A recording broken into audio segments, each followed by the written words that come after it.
ಈಗ ನಾನು ಗಿಲ್ಲಿಯವ್ರ ಬಗ್ಗೆನೇ ಹೇಳ್ತೀನಿ. 6 ತಿಂಗಳು 4 ತಿಂಗಳು ಗಿಲ್ಲಿ ಬಿಗ್ ಬಾಸ್ ಒಳಗೆ ಇದ್ದಾಗ ಅಲ್ಲಿಂದ ಹೊರಗೆ ಬಂದಮೇಲೆ ಈ ಪ್ರಪಂಚಕ್ಕೆ ಹೊರಗಿನ ಪ್ರಪಂಚಕ್ಕೆ ಅಡ್ಜಸ್ಟ್ ಆಗೋದೇ ಕಷ್ಟ. ಅವ್ರ ಮೆಂಟಾಲಿಟಿ ಎಲ್ಲ ಸಾಫ್ಟ್ ಆಗಿರುತ್ತೆ, ಸೌಂಡ್ ಆಗ್ಬೋದು, ಜನ ಆಗ್ಬೋದು. ಯಾಕಂದ್ರೆ ಒಳಗಡೆ ಒಂದು 9 ಜನ ಅಷ್ಟು ಇದ್ದು ನಾವು ನೋಡೋಕ್ಕೆ ಗಿಲ್ಲಿ ನಮ್ಮ ಎಲ್ಲ ಕಡೆ ಸೈಲೆಂಟ್ ಆಗವನೆ ಅಂತ ಅನ್ನಬಹುದು. ಆದರೆ ಅವರ ಮನಸ್ಥಿತಿನೇ ಹಂಗೆ ಆಗ್ಬಿಟ್ಟಿರುತ್ತೆ, ಅದು ನಮಗೆ ಅರ್ಥ ಆಗಲ್ಲ. ಅದಕ್ಕೆ ಏನು ಹೇಳ್ತಿದ್ದೀನಿ, ಎಲ್ಲರೂ ಈ ಮೊಬೈಲ್ ಅಡ್ಜಸ್ಟ್ ಆಗ್ಬಿಟ್ಟವ್ರೆ. ಆ ರೀಲ್ಸ್ಗೆ ಅಲ್ಲಿ ನೋಡೋದು ಮತ್ತೆ ಎಲ್ಲ ಆಫ್ ಮಾಡೋದು, ಎಲ್ಲರ ಜೀವನ ಟೋಟ್ಲಾಗಿ ಮೊಬೈಲ್ ಮೇಲಿದೆ, ಬೇರೆ ಏದ್ರ ಮೇಲೂ ಇಲ್ಲ. ಅದರಿಂದಾಗಿ ಥಿಯೇಟ್ರ್ಗಳಿಗೆ ಕರೆಕ್ಟಾಗಿ ಜನ ಕೂತ್ಕೊಳ್ಳೋ ಪೇಷನ್ಸು ಇಲ್ಲ ಅಂತ ನನಗನ್ನಿಸ್ತಾ ಇದೆ ಸರ್. ಹೌದಲ್ವ ಸರ್? ಬರೀ ರೀಲ್ಸು. ಈಗ ಏನಾಗಿದೆ ನೋಡಿ, ಕಲಾವಿದನೇ ಇಲ್ಲ. ಮುಂಚೆ ಸಿನಿಮಾ ಆಗಲಿ, ನಾಟಕ ರಂಗಗಳಾಗಲಿ, ಪ್ರತಿಯೊಂದಾಗಲಿ ಕಲೆಗಾರ ಅಂತ ಒಬ್ಬರ್ತಿದ್ದ. ಡ್ಯಾನ್ಸ್ ಆಗ್ಬೋದು, ಅದು ಯಾವುದೋ ಡೊಳ್ಳು ಕುಣಿತ ಇರ್ಬೋದು, ಇನ್ನೊಂದು ಯಕ್ಷಗಾನ ಇರ್ಬೋದು, ಅದಕ್ಕೆ ಅಂತ ಕಲಾವಿದರು ಇದ್ದರು. ಈಗ ಇಲ್ಲ. ಈಗ ಮನೆಯಲ್ಲಿ ಇರೋರೆಲ್ಲ ಕಲಾವಿದರೆ. ಯಾರು ಅವನೇ ಕಲಾವಿದ, ಅವನು ಇಟ್ಕೊತಾನೆ, ಏನೋ ಮಾತಾಡ್ತಾನೆ, ಅದನ್ನು ಅಪ್ಲೋಡ್ ಮಾಡ್ತಾನೆ, ಅವನದೇ ಒಂದು ಯೂಟ್ಯೂಬ್ ಸ್ಟಾರ್ಟ್ ಮಾಡ್ತಾನೆ, ಏನೋ ಬರ್ಕೊಳ್ತಾ ಇರ್ತಾರೆ. ಅದನ್ನ ನೋಡಿ ನಾವು ಹೇಳ್ಬಿಟ್ಟು ಮಜಾ ತಗೊಂಡು ಮನೇಲಿ ಕೂತ್ಕೊಂಡ್ಬಿಟ್ಟು ಥಿಯೇಟ್ರ್ಗಳು ಬಂದು ಮಾತಾಡ್ಬಿಟ್ಟು ಅವ್ರೆ ಅದು ಚೆನ್ನಾಗಿರದೆ ಹೋಗ್ಲಿ. ಅದು ಕೆಲವು ಇನ್ನೂ ಮಾತಾಡೋಂಗಿಲ್ಲ, ಯಾಕೆಂದರೆ ಏನೇನೋ ಮಾತಾಡ್ಬಿಟ್ಟು ನೋಡೋಕ್ಕಾಗಲ್ಲ. ಯಾವುದೋ ಹಳ್ಳಿ ಏನೇನೋ ನಮ್ಮ ಡ್ರೈವರ್ ಇದ್ದಾನೊಬ್ಬ ಮಂಜು ಅಂತ, ಅಲ್ಲೆಲ್ಲ ನಿಂತವನೆ 24 ಗಂಟೆ ನಿಂತ್ಕೊಂಡೇನೆ ಮೊಬೈಲು. ಆ ಗಾಡಿ ಈ ತರ ಹುಚ್ಚರಾಗ್ಬಿಟ್ಟವ್ರೆ. ಇದೊಂದೇ ಪದ ನಂತರ ಮಿಕ್ಕಿರೋದು ಅಲ್ವಾ, ಹುಚ್ಚರಾಗ್ಬಿಟ್ಟಿದ್ದಾರೆ. ಅವ್ರಿಗೆ ಬೇರೆ ಏನು ತಲೆ ಹಿಡಿ 24 ಗಂಟೆ ಮೊಬೈಲ್ ಜೊತೆನೆ ಜೀವನ ನಡೆಸ್ತಾರಂತ ಒಂದು ಪರಿಸ್ಥಿತಿ ನಮಗೆ ಬಂದ್ಬಿಟ್ಟಿದೆ ಈಗ ಸರ್. ಹಂಗಾಗಿದೆ ಸರ್, 24 ಗಂಟೆ ಮೊಬೈಲು, ಬೇರೆ ಏನು ನಮ್ಮ ತಲೆ ಬರ್ತಲ್ಲ. ಈ ಟೈಮಲ್ಲಿ ನೀವು ಇಲ್ಲಿ ಮಾತಾಡಿದ್ನ ಜನರನ್ನ ಥಿಯೇಟ್ರಿಗೆ ಕರೆಸ್ಬೇಕು, ಕಥೆನ ಯಾವ ಥರ ಹೇಳಬೇಕು. ನೋಡಿ ಎಷ್ಟು ಕಲಾವಿದರು ಇದ್ದಾರೆ ಅಂದರೆ, 100 ಕಲಾವಿದರು ಇದ್ದಾರೆ ಈ ಸೂಪರ್ ಹಿಟ್ ಸಿನಿಮಾದಲ್ಲಿ. ನಾನು ಅದಕ್ಕೋಸ್ಕರ ವಿಜಯಾನಂದ್ ತುಂಬ ಒಳ್ಳೆಯ ಒಬ್ಬ ಮನಸ್ಸಿರುವಂಥ ಒಬ್ಬ ರೈಟ್ರು. ಸಕ್ಕರ ಪೆನ್ ಪಟ್ ಪಟ್ ಪಟ್ ಅಂತ ಅಲ್ಲೇ ನಂದೊಂದು ಡೈಲಾಗ್ ಯಾವುದು ಎಲ್ಲರದ್ದು ಹೇಳ್ಕೊಂಬರ್ತಿರ್ಲಿಲ್ಲ ಕಡೆಯಲ್ಲಿ, ಅದಲ್ಲ ಈ ಸಿನಿಮಾಲಿ ಒಳ್ಳೆ ಡೈಲಾಗ್ ನನ್ನ ಮನಸ್ಸಲ್ಲೇ ಇತ್ತು. ಕಡೆಗೆ ದುಡ್ಡು ಅನ್ನೋದು ಎಲೆಕ್ಷನ್ ಅಲ್ಲಿ ಈ ಪೊಲಿಟಿಷಿಯನ್ ಕೂಡ ಕುಕ್ಕರ್ ಇದ್ದೇನೆ, ಇವತ್ತಿರುತ್ತೆ ನಾಳೆ ಹೋಗುತ್ತೆ, ಏನು ಮಾಡೋಕ್ಕಾಗಲ್ಲ, ಸ್ನೇಹ ಪರ್ಮನೆಂಟ್ ಆಗಿ ಉಳಿಯುತ್ತೆ ಅಂತ ಅದು ಹೇಳಿದಿಲ್ವಲ್ಲ. ಈ ದುಡ್ಡು ಅನ್ನೋದು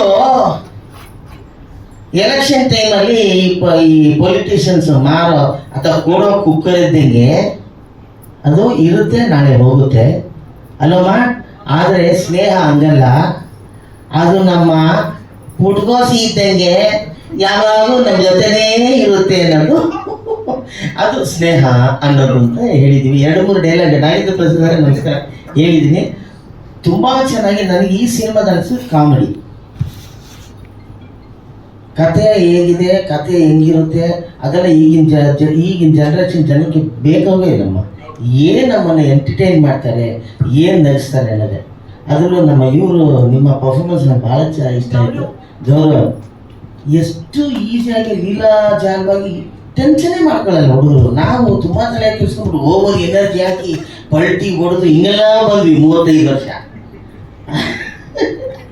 ಅಲ್ವಾ. ಈ ನಮ್ಮ ಜೊತೆಲ್ಲ ಆ್ಯಕ್ಟ್ ಮಾಡ್ಬೇಕಾದ್ರೆ ಕೆಲವರು ಬೇಕು ಅಂತ ಅಡ್ಡ ಬಂದ್ಬಿಡೋದು, ಯಾಕೆಂದ್ರೆ ಅವ್ರು ಕಾಣಬೇಕಂತೆ. ಇಲ್ಲ 2-3 ಡೈಲಾಗ್ ಜಾಸ್ತಿ ಸ್ಕ್ರಿಪ್ಟಲ್ಲಿ ಇಲ್ಲ ಅಂದ್ರೂ ಓವರ್ ಡೈಲಾಗ್ ಹೇಳ್ತಾನೆ ಇರೋದು ಉದ್ದಕ್ಕೂ.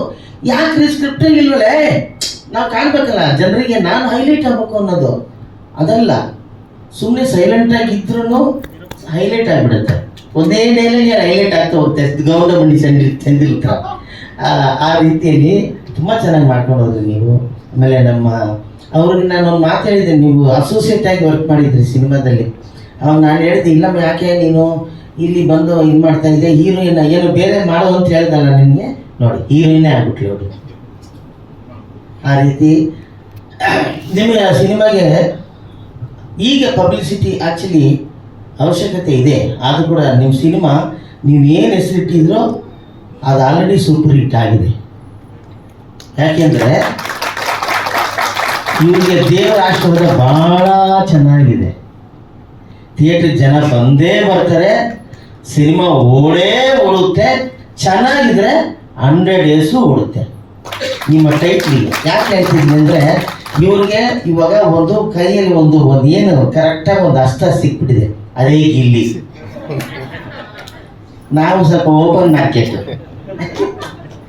ಗಿಲ್ಲಿ ಸರಿಯಾದ ಸಮಯಕ್ಕೆ ಬಿಗ್ ಬಾಸ್ ಒಳಗೆ ಹೋಗಿ ಮಾಡದೇ ಇರೋವಂಥ ಒಂದು ಸಾಧನೆಯಿಂದ ಜನರ ಮುಂದೆ, ಬಿಗ್ ಬಾಸ್ ಅಲ್ಲಿ ಸಾಧನೆ ಅಂತ ಹೇಳ್ತಾ ಇಲ್ಲ, ಜನರ ಮುಂದೆ ಅಷ್ಟು ಹತ್ರವಾಗಿಬಿಟ್ಟಿದ್ದಾರೆ ಗಿಲ್ಲಿ. ತುಂಬ ಹತ್ರ ಆಗಿದೆ ಗಿಲ್ಲಿ. ಈ ರೇಂಜಲ್ಲಿ ಬಿಗ್ ಬಾಸ್ ಅಲ್ಲಿ ಜನರಿಗೆ ಇಷ್ಟು ಕ್ಲೋಸ್ ಆದಂಥವ್ರು ಯಾರೂ ಇಲ್ಲ. ಇಷ್ಟು ಫೇಮ್ ಆಗಿರೋಂಥವ್ರು, ಇಷ್ಟು ಏನದು ಅಭಿಮಾನಿಗಳನ್ನ ಪಡೆದಿರೋಂಥವ್ರು ಮನೆಗೆ ಗಿಲ್ಲಿನ ಇಷ್ಟಪಡ್ತಾರೆ. ನನ್ನ ಸ್ನೇಹಿತರಿದ್ದಾರೆ ಸರ್, ಇವರು ಈ ಏನಪ್ಪ ಈ ಪೊಲ್ಯೂಷನ್ ಡಿಪಾರ್ಟ್ಮೆಂಟ್ನವರು, ಸರ್ ಒಂದೇ ಒಂದ್ಸರಿ ನಮ್ಮ ಆಫೀಸ್ಗೆ ಹೆಂಗಾರು ಮಾಡಿ ಗಿಲ್ಲಿನ ಕರ್ಕೊಂಬನ್ನಿ ಸರ್, ನಾವು ಅವ್ರ ಜೊತೆ ಒಂದು ಊಟ ಮಾಡಬೇಕು ಅಂತಾರೆ. ನಾನು ಮುಖಸ್ತುತಿ ಹೇಳ್ತಾರೆ. ನನ್ನ ವೈಫು ಅವಳಿಗೆ ಕೂತ್ಕೊಂಡು ಹೋಗಿ ಬಿಗ್ ಬಾಸ್ ಅಲ್ಲೇ ಗಿಲ್ಲಿ ಬಗ್ಗೆ ಬೇರೆ ಇದಲ್ಲ ಅವ್ರಲ್ಲ ಕಂಟೆಸ್ಟೆನ್ಸ್, ಅವ್ರು ಏನಾರು ಮಾತ್ರ ಹೆಂಗ್ ಮಾತಾಡ್ತಾರೆ ಅವ್ರು ಗಿಲ್ಲಿ ಬಗ್ಗೆ ಅಂತ ಎದ್ದು ನಿಂತ್ಬಿಡ್ತಾರೆ ಅವಳು ಟಿವಿ ಮುಂದೆ.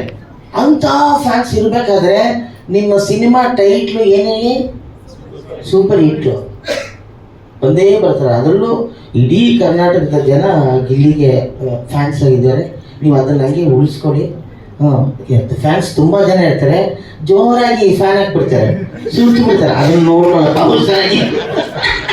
ಆ ಗಾಳಿ ಇರ್ಬಿಟ್ಯಾ ಏನಾದ್ರೂ ಕೆಳಗಡೆ ಒಂದು ಗಮ್ಮ ಕಣ್ಸ್ಕೊಂಡ್ಬಿಡು.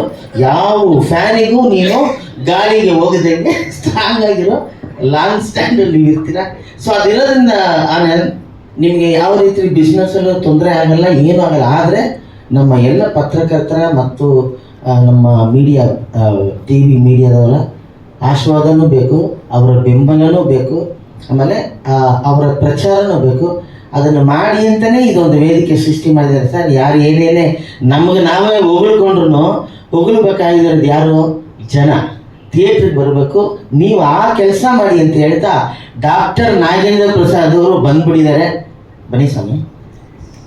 ಸ್ವಾಗತ ಕವಿರತ್ನ ನಾಗೇಂದ್ರ ಪ್ರಸಾದ್ ಸರ್. ಮತ್ತೊಮ್ಮೆ ಧನ್ಯವಾದ.